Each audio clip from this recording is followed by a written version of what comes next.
क्या तुम जानते हो कि तुम अपनी बात किसी से मनवाने के लिए उसे पहले ना बोलने पर मजबूर करते हो। सुनने में अजीब लगता है, लेकिन अगर तुम चाहते हो कि कोई तुम्हें 1000 रुपया दे तो तुम्हें उससे पहले 10,000 रुपये मांगने चाहिए। जब वो मना करेगा तो उसका दिमाग एक खास बोध गिल्ट में चला जाएगा, और ठीक उसी वक्त जब तुम असली मांग यानी 1000 रुपये मांगोगे तो वो मना नहीं कर पाएगा। इसे डार्क साइकोलॉजी में कहते हैं the door in the face. ये तकनीक आपके दिमाग के उस हिस्से को वार करती है जिसे समझौता यानी रिस्क प्रायोरिटी करना पसंद है। आज मैं तुम्हें बताऊंगा कि कैसे हार मानकर भी जीता जाता है और किसी के ना को अपने सबसे बड़ी हाँ में कैसे बदला जाता है। अगले 5 चैप्टर में मैं तुम्हें वो सीक्रेट्स दूंगा जो सेलमैन्स और बड़े बड़े लीडर्स छुपा कर रखते हैं। अगर आज तुमने ये नहीं सीखा तो तुम लोगों के ना सुनकर घर वापस लौटते रहोगे। चलिए इस दिमागी खेल को डिकोड करते हैं।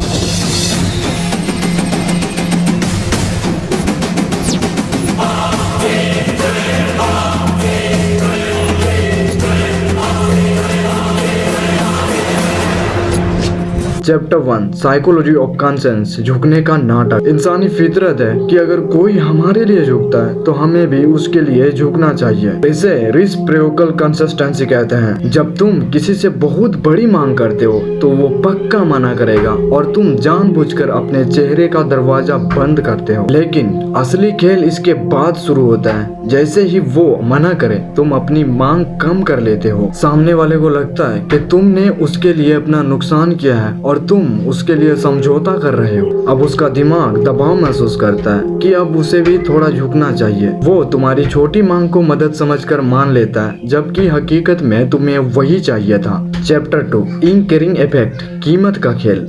इस तकनीक की जान है एंकरिंग। जब तुम बड़ी रकम या बड़ी मांग करते हो तो तुम सामने वाले के दिमाग में एक एंकर खुट्टा गाड़ देते हो। अब उसके बाद जो तुम मांगोगे वो पहले वाले तुलना में बहुत ही छोटा होगा। मिसाल के तौर पर अगर तुम्हारा बॉस तुम्हें 2 दिन की छुट्टी नहीं दे रहा है तो उससे पहले 10 दिन की छुट्टी मांगो। जब वो चिल्लाकर मना कर दे तो उदास होकर कहो, ठीक है सर, कम से कम 2 दिन की छुट्टी तो दे ही दो ताकि मैं अपने इम्पोर्टेंट कामों को निपटा सकूं। अब 10 दिन के मुकाबले उसे 2 दिन बहुत मामूली लगेगा। अब तुमने उसके दिमाग के स्केल ही बदल दी। इसे कहते हैं तुलनात्मक हेरफेर। चैप्टर 3 अपराध बोध का जाल, ना कहने का डर। क्या तुम्हें पता है कि एक अच्छे इंसान को किसी के लिए ना कहना उसके मानसिक रूप से थकने वाला होता है। जब तुम्हें कोई पहली बार मना करता है तो उसके अवचेतन मन यानी सबकॉन्शियस माइंड में गिल्ट पैदा होती है, यानी गिल्ट अपराध बोध। उसे लगता है कि उसने तुम्हें दुखी किया है और डार्क मैनिपुलेटर इसी गिल्ट का फायदा उठाते हैं। वो जानते हैं कि सामने वाला दूसरी बार ना बोलने का हिम्मत नहीं जुटा पाएगा क्योंकि वो खुद को बुरा साबित नहीं करना चाहते हैं। तुम उसे मौका देते हो अपनी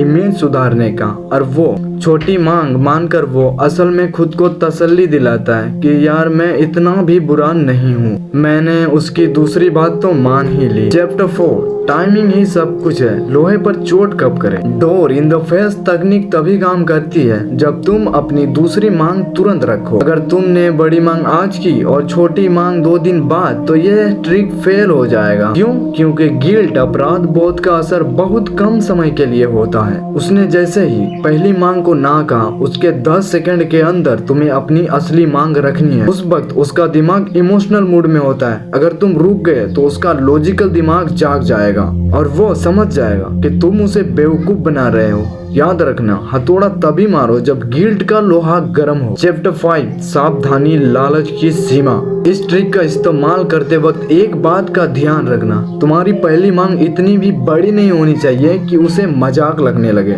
अगर तुम किसी से 100 रुपये उधार चाहते हो और तुम 1 करोड़ की मांग कर दोगे तो वो तुम्हें पागल समझने लगेगा।